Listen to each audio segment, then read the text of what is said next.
NBC was at Sunset and Vine.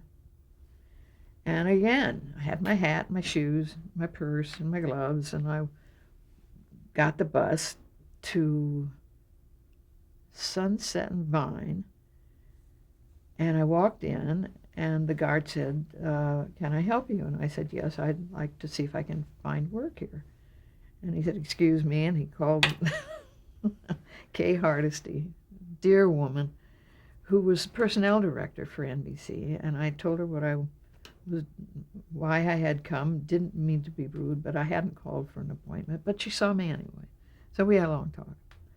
And I had very good skills in typing and shorthand, and I had really improved them in college. I took a semester of typing, and I was good at it. And so she hired me. She said, I said, "It's only temporary. I can't lie to you. I'm only," and I told her why. She said, "Well, here's something I think you can do.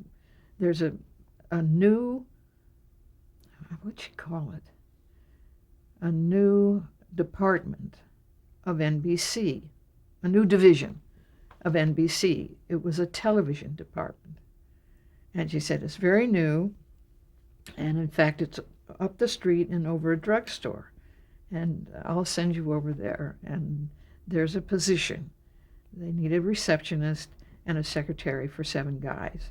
Oh, okay. And I went over, and literally over the drugstore at Selma and Vine was this second story floor where these young Turks were starting television on the West Coast for NBC.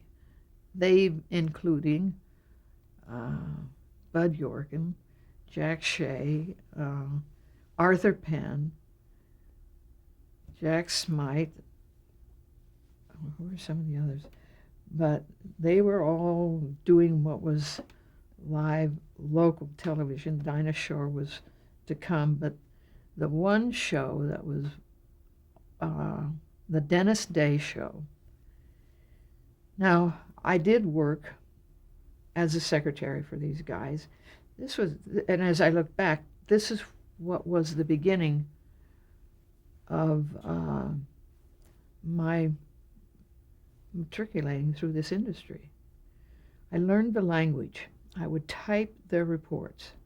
They would be like production managers. They were called unit managers, or as we know them, production managers now, or in line producers in features. But I learned the language because the report was filled with the language, which was specific, and they were great. And I'd say, "Well, what's this?" And then they would explain it, and I began. I needed to know just to be accurate. But it was fun. I had nothing at stake. I wasn't looking forward to anything more.